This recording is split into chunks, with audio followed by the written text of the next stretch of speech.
Hey everybody, I'm going to go ahead and add Liz in. We are so very excited to be with you. Well, let's see here, y'all. It's my first time actually doing this by myself. So here we go. Doing it right now. Going to invite. We're so excited to be with you. Hi, y'all. Thanks so much for joining. Let's see what's happening. If you have any questions, you can go ahead. Here's Liz. Um, let's see. Hey, Liz, if you can hear me, try to request to join if it'll let you.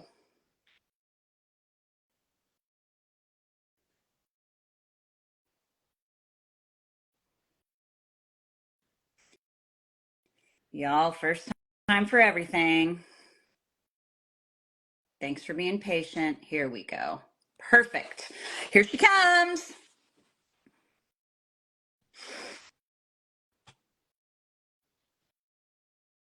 I think I just accepted her request to join. Oh, it says she's unable to join. Oh dear. Um, hmm.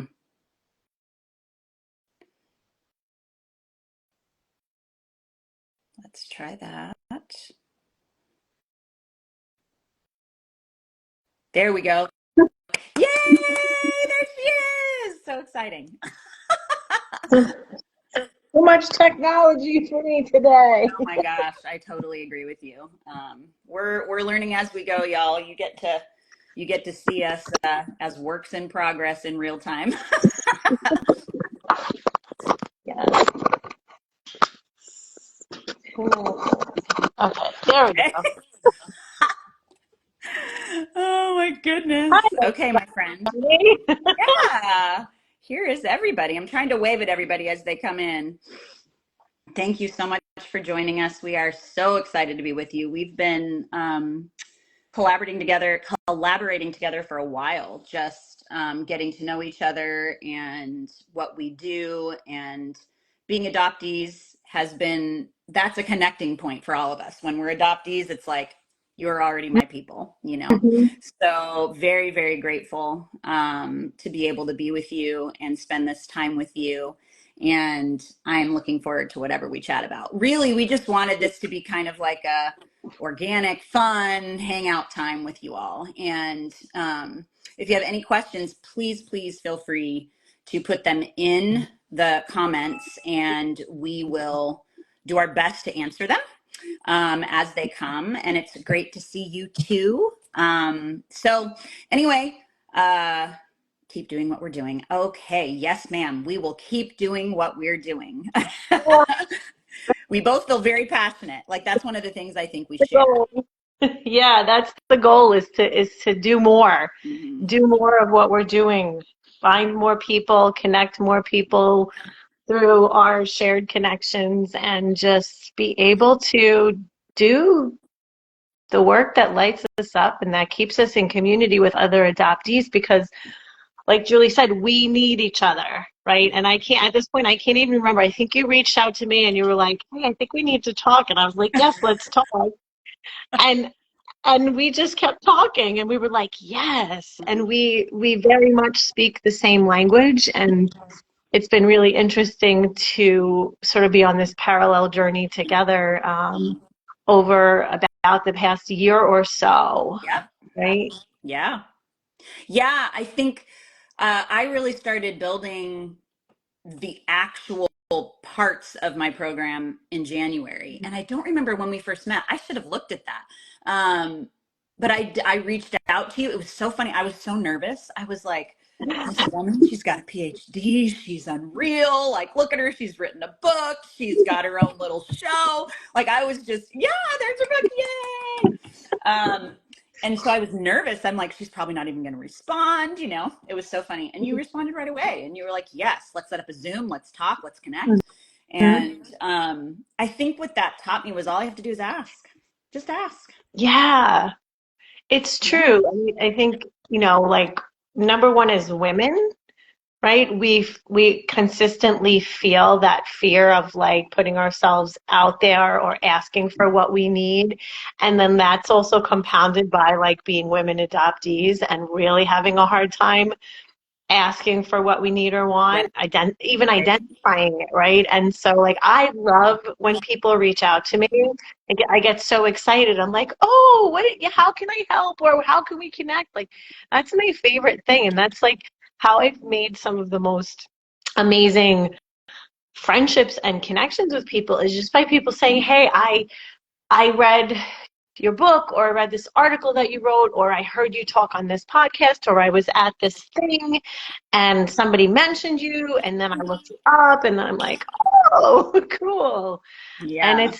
I love connecting with people because like I can't do what I do, and like, we can't do what we do if we don't connect with one another, and if we don't reach out for support Yep. and, you know, collaboration and partnership and friendship and all the things that we need to be in a space of thriving instead of surviving. And I think that's so much of what the sort of healing journey that I've been on for so many years has been about, is the idea that like I have lived like for like the first 4 decades of my life essentially in survival mode. Yeah. And Totally that's agree. deeply uncomfortable and shitty place to be. And I bet there's people that can relate. Yeah. Well, I see a question. The title of my book is Adult Adoptees and Writing to Heal.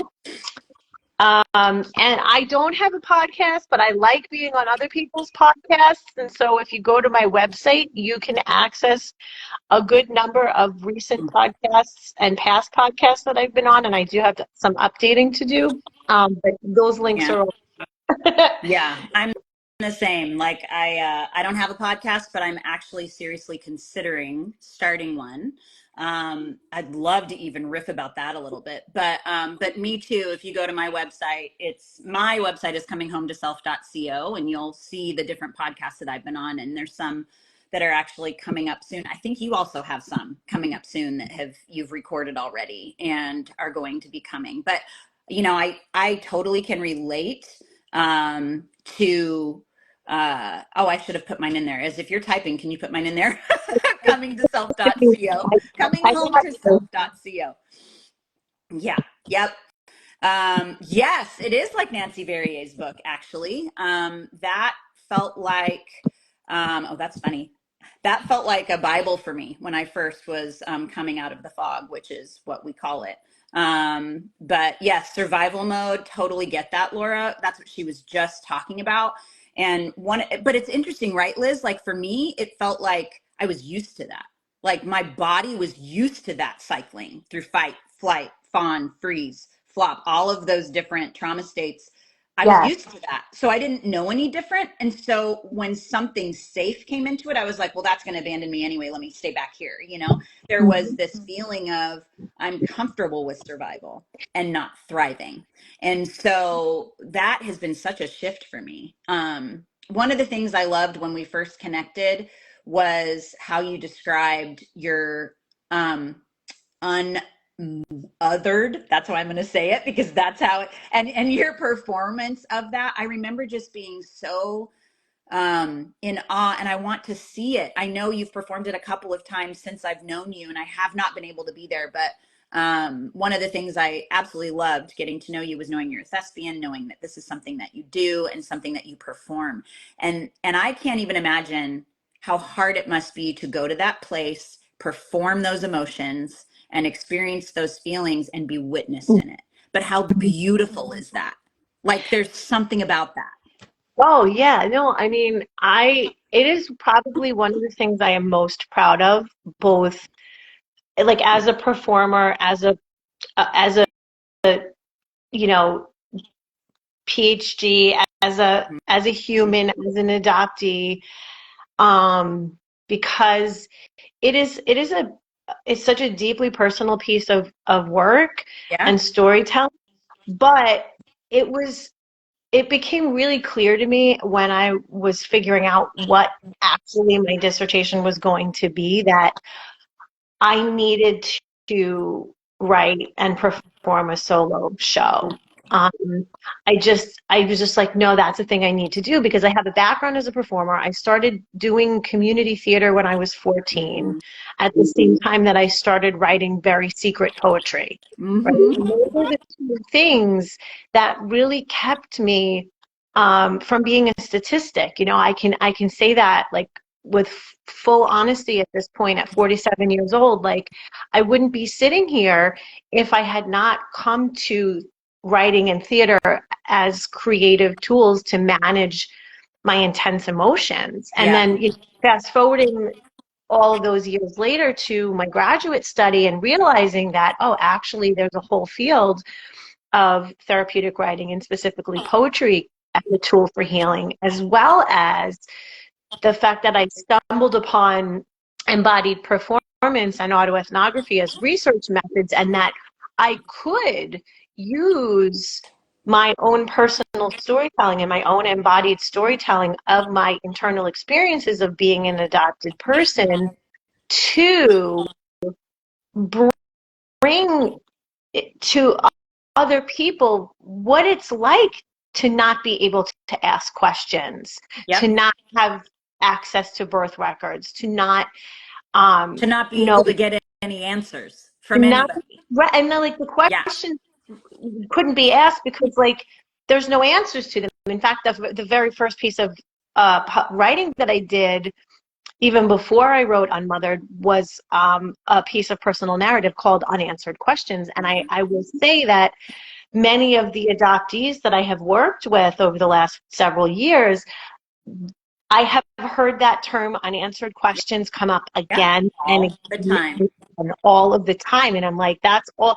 And it's, it doesn't matter, who we are, where we're from, like the internal experience is always the same. And so having the privilege of being able to like put words to my experience and perform it as unmothered, it's like it is a privilege because I know that there are so many people who can't tell their stories, Mm-hmm. and so being able to tell a story that is personal but also universal to the internal experience of adoptees is really important. And so many people who have seen it say to me, oh my God, you just said everything that I have felt my whole life but could never explain, Yeah, you know exactly. so, I mean, one of my goals for 2025 is to bring that show to as many places as possible. So, anybody who happens to be listening, um, if you have a connection to a theater, if you work at a college or a university or a community center, and y'all can find some grant money, let's talk because I will bring the show to you. I will do the show and a talk back. I will do the show and a talk back and a writing workshop the next day, whatever you Mm-hmm. need. And Yep. and part of that, and I'll stop talking in a minute, is that you're spot on about the aspect of being able to like tell that story and what that physically feels like and emotionally feels like, and to be witnessed. Like those were all part of the whole research methodology behind choosing to do a solo performance, right? Mm-hmm. And I will tell you that I physically like was in pain after every rehearsal I because believe that. the trauma was literally migrating. And that was Yep. part of the process too, was that I was using this trauma informed rehearsal process with my partner who's a brilliant human, and I'm so lucky to have him, but also a brilliant creative partner. And that is one of the things that I wrote about, is how that when we can use embodied storytelling and trauma informed practice, we can actually migrate and heal our embodied trauma by telling the stories that have lived inside our bodies, Mm-hmm. right? By getting them out Yep. and that getting it By out. vocalizing them. Yep. It's through writing and through speaking them. I think one of the things that I've learned in this process, and actually, I just want to say, your podcast episode that you did with Louise and Sarah on the Making of Me podcast really describes this. You really went into this, and maybe you've done it on your other ones too, but Yeah, I was going to say hi, Robin, too. And I'm so glad that you're here because your brother is adopted. And we just love that you're here to be with us. But I loved I listening to love that that you know podcast episode. Robin, because Robin and I know each other from a gajillion years ago. It, it like a random theater job, like one of my first professional theater jobs when I was still like 21 years old or 20 years old or something. That's amazing. So Well, I don't know her. I was just calling her out because you did. And then she talked about it earlier. So that's the reason why I just wanted to highlight it I was because like, I how do did you know see. Robin? Because I know Robin. Well, there's a lot of people that we share that we know, but this is not one of them. So I just wanted to make sure. I'm nice to meet you, Robin. So glad you're here. But one of the things that you were talking about that really resonated with me was all of this trauma living in our body. For years, I have felt this weight that I couldn't define everywhere. There was tension in my neck, tension in my shoulders, pain in my lower back, carried stuff in my hips. Yes. Um, I had physical conditions that showed up that had to do with, oh, we lost Liz for a No, minute. That had to do, I'm having a lighting issue. you look fine. But I think what has helped me, and I think your unmothered is your way of embodying and somatically moving trauma out. For me, it's been learning somatic practices over the last few years and allowing myself to learn how to be grounded and not continue to cycle through all of those fight, flight, fawn, freeze, flop. I mean, there's even frolic, y'all. Frolic is an awesome one. We all need to learn how to play. But well, not learn, go back to play. Remember. That is exactly remember where we were and how we were free. But what's interesting about that, and help me like articulate this, Liz, I don't know if I ever was truly free until I began to recognize what I'd lost. Mm, That makes sense. yes. I think there's a sense of, for me, it's a thing that like a sense of stuckness Yeah, that I absolutely. that I felt for a really, really long time. And it wasn't, and I didn't even know it necessarily until I hit a point where I I kind of had to have a come to Jesus with Yep. myself. And I talk about it in my book, and I talk about it, I've talked about it in a lot of different pieces of writing and on some interviews that I've done. But I realized that like I had gotten out of this another really bad relationship, and then I started to recognize my patterns, and I was like, oh, okay, so if I don't figure this out, like I'm just gonna keep being this hamster on a wheel, and I'm Yes. just gonna keep Spinning moving your wheels. and not Absolutely. getting anywhere. And I was like, this is okay, wow, okay, like and like things literally started shifting, and I was just having these like deeply emotional responses to everything. And I thought, okay, I've got to figure this out. And then I started connecting the dots, right? Yeah. That's when I did the first piece of writing that I did on answered questions that I just talked a little bit about. Yeah. I read The Primal Wound finally for the first time, and I was like, oh, I'm not crazy. Like, It's literally sitting right next to me. I know that that's a sort of controversial text for some people, It but is. Yeah.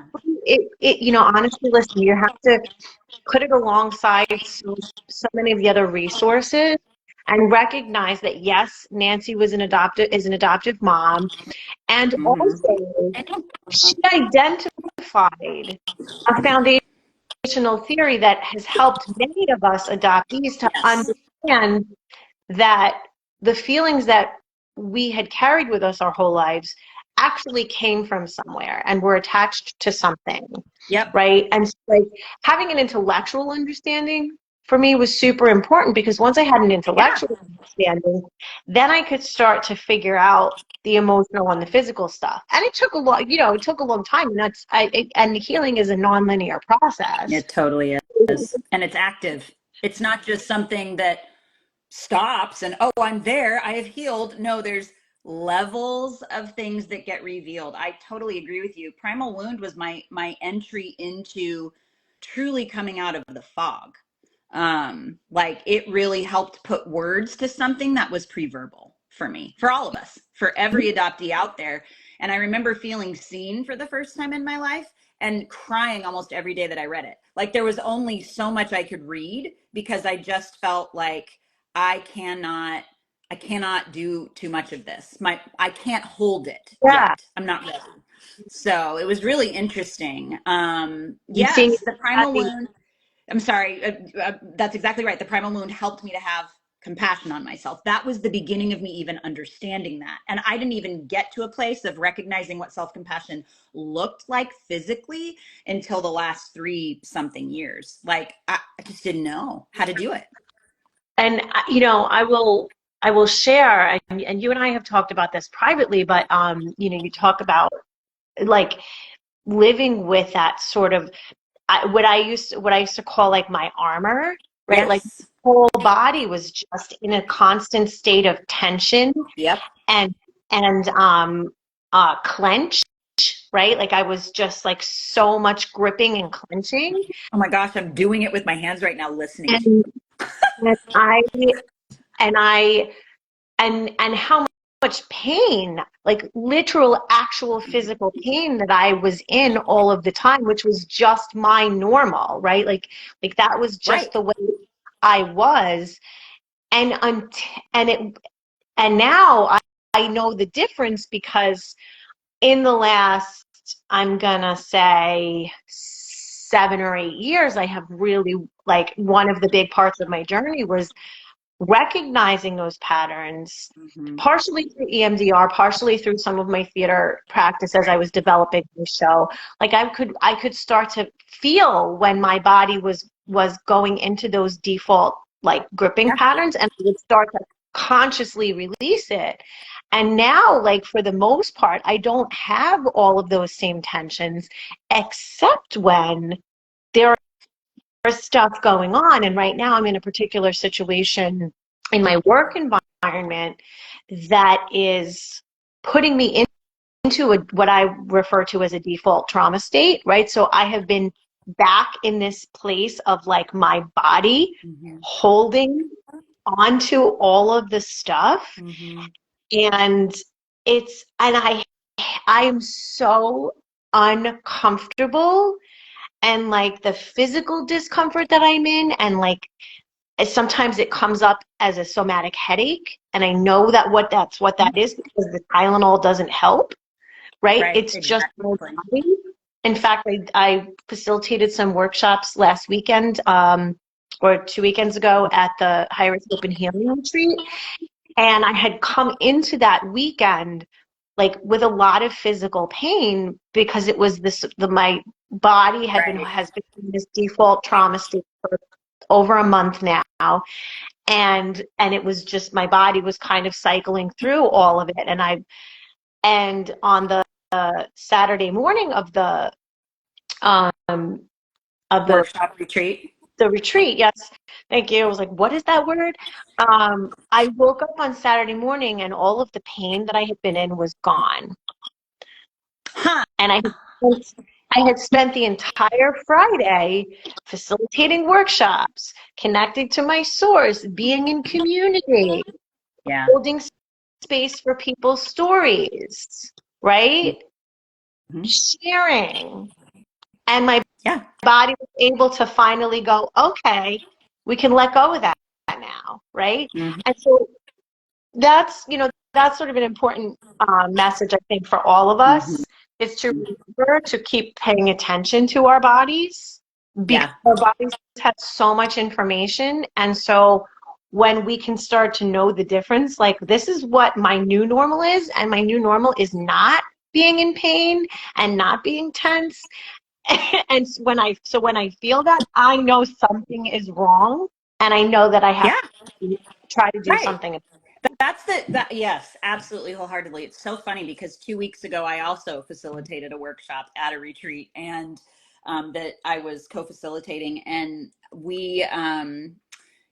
it was interesting. There were some things that came up from my past that were triggers, a couple of things. And one of them was, yes, our bodies are our teachers. One of them was that I felt like I was too much, or that I was too loud, or that my passion put people off and that I needed to like harness it, which I do. I don't want to put people off and intimidate people. So there was that little piece that was there, that was the reminder of, you know, what I'd been told growing up. But then there was also a breath work session, which, oh my goodness, if I mean, whew, y'all, if you've got trauma, breath work, I'm telling you right now. But we did this breath work session, and I actually just talked to Jennifer Diane Gostin about this on her podcast, Once Upon a Time in Adoptee Land. It was the first time I talked about it because it was the first time it happened. And I was so blown away by these feelings that came up for me and showed up in my body when I was doing this breath work. And breath work, if you guys don't know, it's not just meditation and in through your nose, out through your nose. We're talking activating breath. Yeah. We're talking 25 minutes of sympathetic nervous system activation breath. And it kind of puts you into a trauma state, but in a safe environment with people that you feel safe with. And what ended up coming up for me was this feeling of, I never got to be nurtured by a biological connection.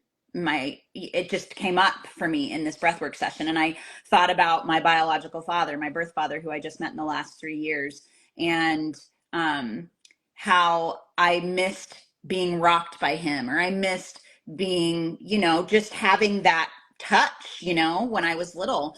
And then it also made me think of losing my dad when I was 15, and how I never got to fully repair that with him when he was alive. And so all these things started coming up, and my whole body reacted. My legs started shaking, my hands started shaking. I started like fully sobbing, but I was like, I need to release all of this. So I just let it go. And it was very reminiscent of EMDR when I did it the first time on this adoption stuff. It was like this guttural sob, like from deep within me. And I'm so grateful that sounds crazy, but I'm grateful when those things happen, because what ends up happening is our mind, at least in my experience, tries to take control and reason with that. But what's interesting is 20% of the messages that we receive are mind messages, but our body does 80% of the work. So 80% goes to our mind, 20% goes to our body. If we would pay attention to our body more, we would become so much more in tune with what's happening around us, within us, all of that. And so it was really cool, because in that moment, I knew of two people that I felt like if they could come over here, and this is going to sound really weird, but it wasn't in the moment. If they could come over here and rock me, like literally hold me and rock me. And that's what happened. There was two people that I felt really safe with. And I kind of called, because we were in a silent day. We had 24 hours of silence. So we couldn't speak, which was actually pretty good. Yeah. And so here I am, like sobbing and rocking. I mean, I know this sounds really heavy, and I'm not trying to bring heaviness, but we all have this as adoptees, this heaviness within us that in a lot of ways we need to be in a community to address. And so she rocked me, and I was in the fetal position, and she literally rocked me while I cried and let this stuff release. And yes, our issues are fully in our tissues. And so once I was done, I thought, I'm not going to be able to come back to this retreat, and I'm supposed to be facilitating and helping, because I was just in such a state of allowing the trauma to move through me. But having that touch and that safety and that rocking feeling that I didn't really receive and didn't allow. I don't know if you were like this, but when I was a baby, my adopted mom told me I pushed her away, that I didn't want comfort. And oh, we did talk about this. I think you were the opposite of that. Yeah. It's so interesting how I've noticed that, like, some adoptees are like me and other adoptees are like you, where they're like, I need to have you right near me all the time. It's just interesting. So the whole point is that both of us go through stuff still, even as we continue to help the people that we help. And I think it's learning how to actually navigate that, be present for that. And like, one of the biggest things one of my mentors has told me, Kelly Brock, she always told me that we are leaders, but we're also works in progress. And if we don't show up authentically, then what? I mean, like we just got to be Right. real. Yeah. So, anyway, it's just been such an interesting experience for me in the last, recent years, being able to allow that to move through my body.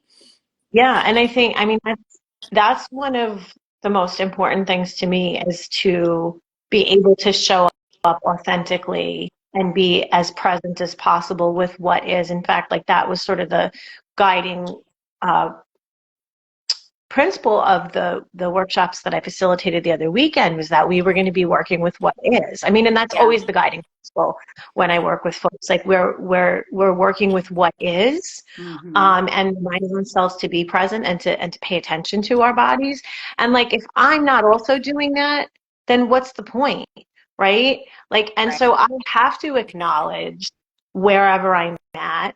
But then, people said to me like, wow, I'm amazed at like, how much you're going through and that you are still able to be Right. such an amazing facilitator and, hold both of those things at the same time. Two Well, yeah, things can be true. yeah.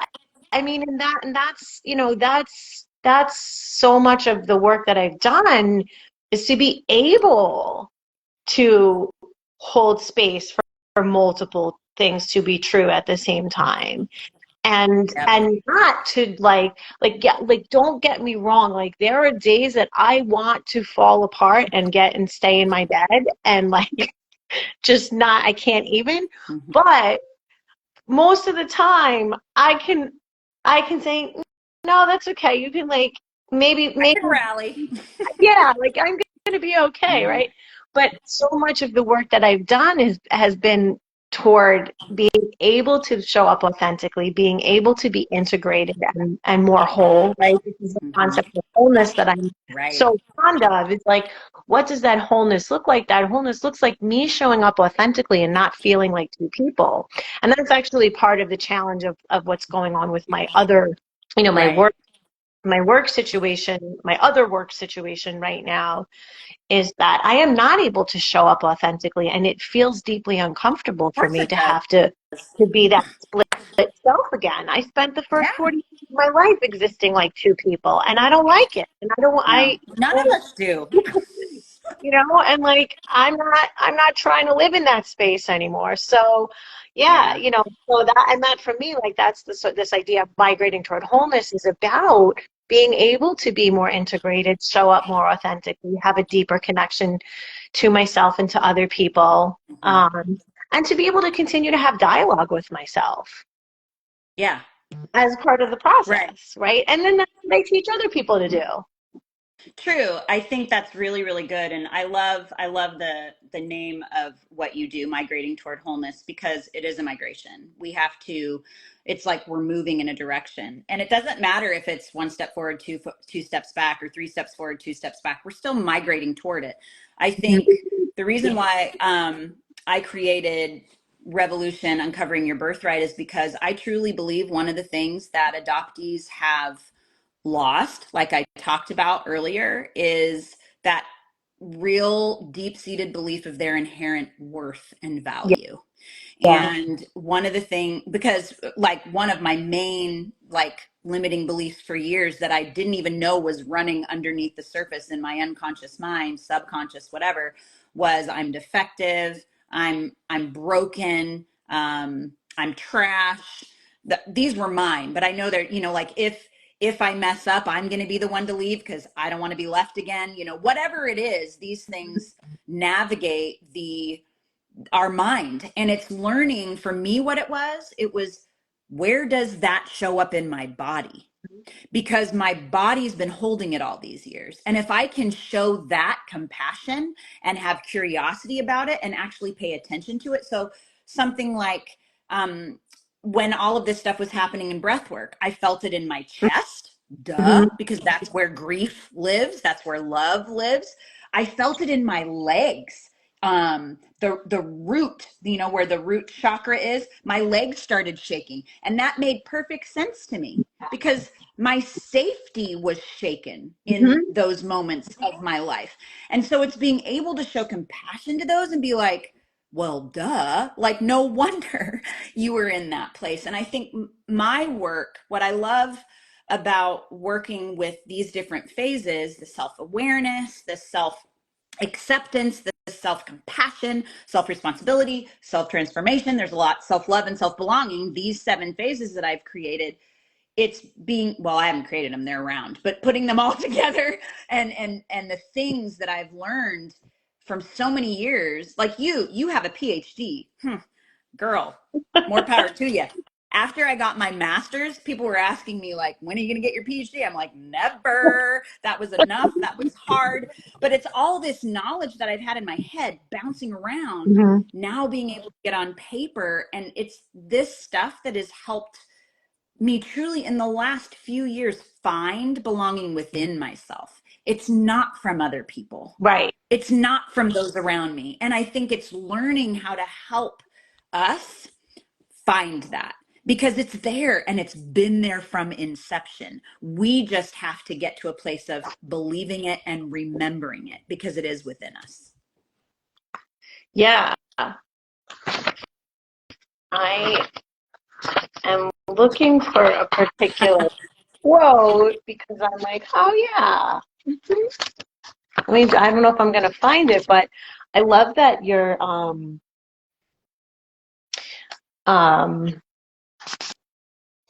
so just like one quick little thing, right? Like one of the things I say in my book is for us as adoptees to get to a state of knowing ourselves and our Yeah. stories, we must write our way into being. We must uncover the hidden aspects of ourselves that we have buried, and we must make fresh memories to help us integrate the past with the present and solidify an authentic self, Mm-hmm. right? So talking about that idea of an authentic self, and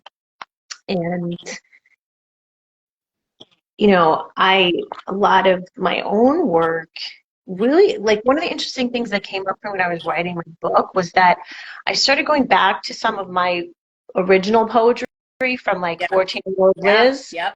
15-year-old Liz, and I was like, oh, and I started looking at it and analyzing it in a way that I had never done before.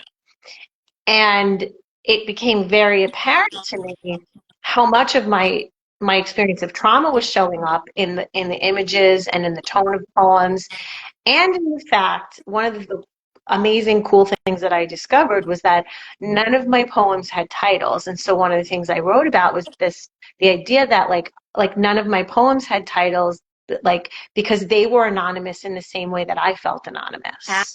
Right. Absolutely. I That's could, so like, if I profound. didn't know who I was, why could I put a title on these poems? They were anonymous in the same way. And like Mm-hmm. those kinds of revelations are really powerful because then we can start to rewrite those parts of ourselves, right? And connect to those parts of ourselves that feel, that have been sort of abandoned in the Mm-hmm. this experience, like, just the fact that we're, our lives begin with abandonment. Right. Um, and there was another quote, but I don't know that I'm going to find it right now. But yeah. Yeah. No, you're totally right. I think there's a level of self-abandonment that we adoptees embody, and we it's not good for us. There's a I have to push through, I have to prove myself, I have to perform. There's I need to be a chameleon, so if I can make myself fit in, maybe I'll be accepted. Like all of us, I believe. I shouldn't speak for everybody, but I'm pretty sure that's a pretty common thing for adoptees, at least in my experience, the ones that I've worked with. Um, there's just parts of us that we need to show compassion to that have been so abandoned over the years. Like in the workshop that I did 2 weeks ago, we talked about those inner critics, those voices that are so, so loud, and how they impact our body. And I was telling a story basically because our stories matter. And this is a story that was my story for this. As I was preparing for the workshop, um, the judge saboteur, like I use a saboteur assessment. I've talked about it a lot. And so it's wonderful. It helps you know what your inner critics are. But man, was he loud. And I named him Jim. He and I were having some nice conversations. I was preparing this thing, but he was telling me, who do you think you are? How do you think you can do this? You're an imposter. Like all these, but I had to like grab them. I literally, like, whenever they came, I had to go, okay, I see you, Jim. I see what you're trying to do here. We ain't going to stop moving forward because I know that what I have in my brain is helpful for other people because it's helped me. And so there's, like you said, what lights us up at the beginning, there was this, yes, we have, it's, well, wait a minute. I need to answer that a little bit.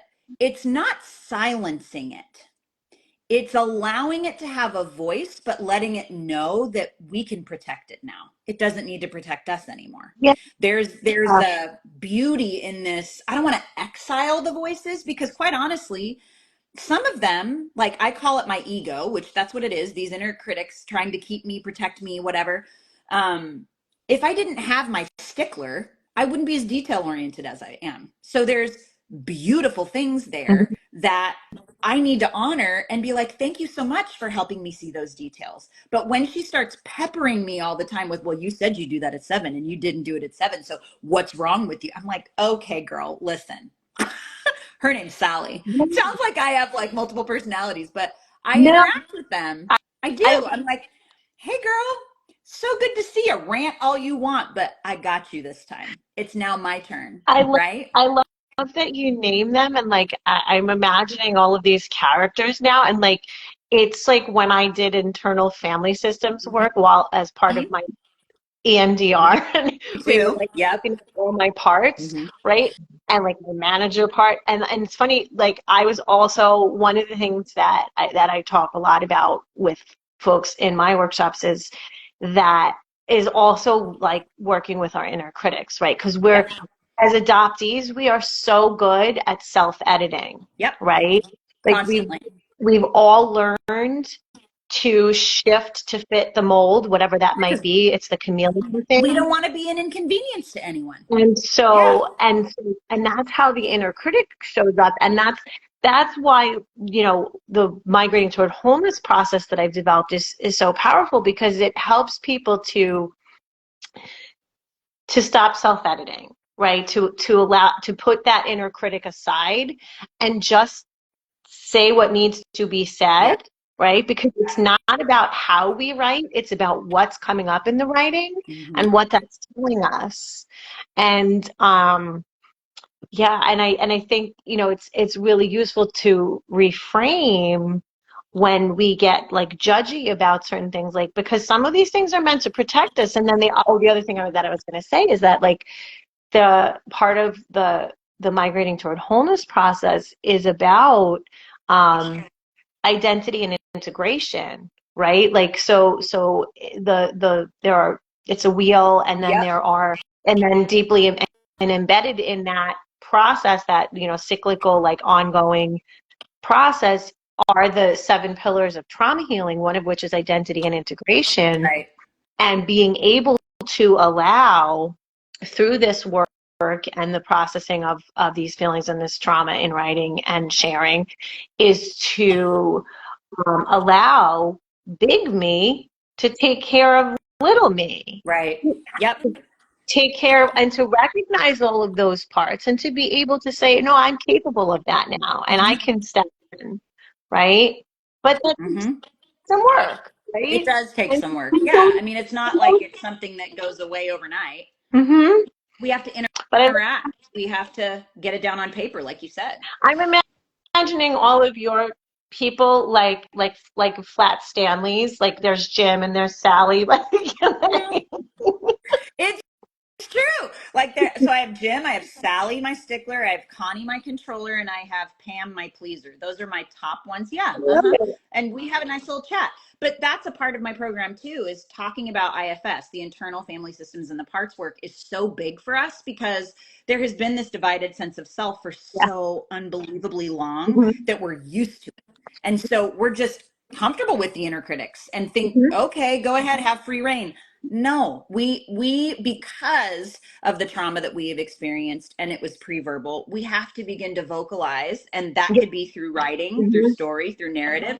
It could also be through being in a community of Hmm. adoptees where we can actually vocalize what we've been through and be witnessed and Yeah. allow ourselves to feel safe in being witnessed. That's why I'm so excited, and I know you do this too, for my upcoming, program that I'm actually launching on the day that I was adopted, which is October 31st, which I didn't even when I planned it, I was like, "Oh my gosh, that's the day after Adoptee Remembrance Day." Like how perfect is that? Like it didn't even what? Hmm. So anyway, it's fun. Like I think about this community being that place where people can be Hmm. witnessed. And yours is the same way. Yeah. That being able to be witnessed in our trauma helps the shame to reduce. Oh, you feel the same way? Me too. There's this power in that is unmatched. And And so that's exciting. I'm also going to tell you that there's research also that supports Yeah. the active witnessing, right? There's a psychiatrist called Sophia Richmond whose work has been really influential in my own work, who wrote a book called Mended by the Muse: Transformation, Creative Transformations of Trauma. Mhm. And part of what she discusses in that particular book is that the creative act of like writing or performing or dancing or music or visual Yeah. art is one part of trauma healing, but then the act of being witnessed is an added layer where then whoever is sharing the art, whatever that is, or the story, is being witnessed in that, and we're then literally taking it outside of ourselves and letting it live somewhere outside of ourselves. And Hmm. that's part of the healing process as well. I want to pay attention to time and check in, because if folks have questions, I'd love to open it up Yeah. to more of a Q&A, because we will just keep talking, everyone, and then you'll be here and it'll be dinner time. And Yeah, we ain't gonna do that. I think we should use this last bit of time to probably have any questions, if you have them, come through. I mean, people have asked some as they've gone through, and I do want to identify. I love that you have a kind, helpful judge inside too. That's a good thing. We need to honor all parts of us, because if we don't, if one part doesn't belong, then it's hard for us to belong to ourselves. So, which is really a goal for all of us adoptees, is to learn how to go back to that inherent value and Mhm. find our. So, any questions, y'all? We're here to answer them, and we are so grateful to have you here. Thank you so much for showing up. I feel so supported by Liz, my new friend. Really, I mean, we were on the phone last week, and maybe it was last week. I can't remember. These weeks are running together, but we both got emotional at the end because it was just like, oh, I'm so grateful to have found you, somebody who understands. Like, it's just, we need to be seen, heard, and understood. So we want to see, hear, and understand you if you have any questions. So please feel free to ask whatever it is that you have. I could look and see if I missed any too. Yeah. Yeah, the connections are the most beautiful part of this journey for sure. Yeah, they really are. They really, really are. Oh, thank you for that. Yeah, I think both of us, having well, I'm so glad we found each other too, but the whole point is that we want everybody to be able to find communities, and we both have those. We both have communities that you guys are more than welcome to message us and Hmm. become a part of, because we complement each other, and it's a beautiful thing to be able to have different forms of healing. Just so excited to be connected with people who speak my language. Oh gosh, it's so true. There is really something about that's actually one of the things that bothers me the most. Somebody asked, like, what bothers you the most about being an adoptee, is trying to explain why something bothers me. Like, I almost want to go, how can you not understand it? Like, what? I mean, it just, but when I talk to an adoptee, they're like, oh, yeah, I totally get it. Yeah. It's like, It's yeah. like the walls come down and the armor comes off, and we can just say the things, we can say the quiet part loud, and nobody's going to be like, what's wrong with you, right? Like, we get it. Okay, let's see. Um, Aw. Friend who's adopted kids, cross-racial, and I know there was looking for resources and support. Yeah. Yes. So, resources and support. I mean, think of us as both resources and support, but also going to suggest What is it called? Unraveling Adoption? Isn't that where yeah. Uh, unfoldingadoption.com has a whole um, database of practitioners and resources. Adoptee Reading is another great one. That is a yeah. whole site dedicated to The good books books that are out there, written memoirs. by and for adoptees. And so those are really important resources. Angela Tucker is a great resource. She's on Insta and has the adoptee um, Yeah. I mean, that's true too. Adoptee Nurturing Society, and lots of resources about transracial adoption. Yeah, there's Mhm. a comment here about encouraging them to follow Yeah. transracial adoptees on social media. There's lots of Yep. them. And Kay, you can reach out to me, and I can share more things with you. Kay's my friend. Uh, Awesome. uh, Yeah, that's yeah. there's lots of resources, you guys. Like, I think with cross-racial adoption, I uh, think what, did I miss something? No, I just wanted Oh, to shout out to Stephanie, who in the chat was like, I don't have a question, but a shameless shout out for the Migrating Toward Wholeness yeah. workshops they have shipped. I'm so happy to hear that. And yes, I'm so glad. Yes, that's why I'm so passionate about it, and I love doing it as often as I can. So thank you for telling other people that. I appreciate you. That's awesome. If you guys want any other resources or anything, just message us, even on DM. Like, I'm totally fine with receiving private messages, as many as you want. Just let me know if you need anything, and both of us are more than happy to respond.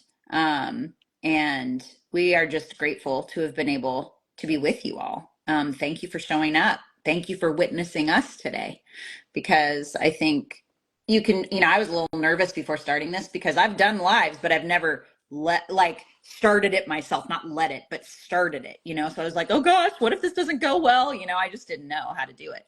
So thank you for witnessing us and being with us in all of this. But if you have any other questions, please feel free to message us. We are totally open to answering them. Anything else you want to add, Liz?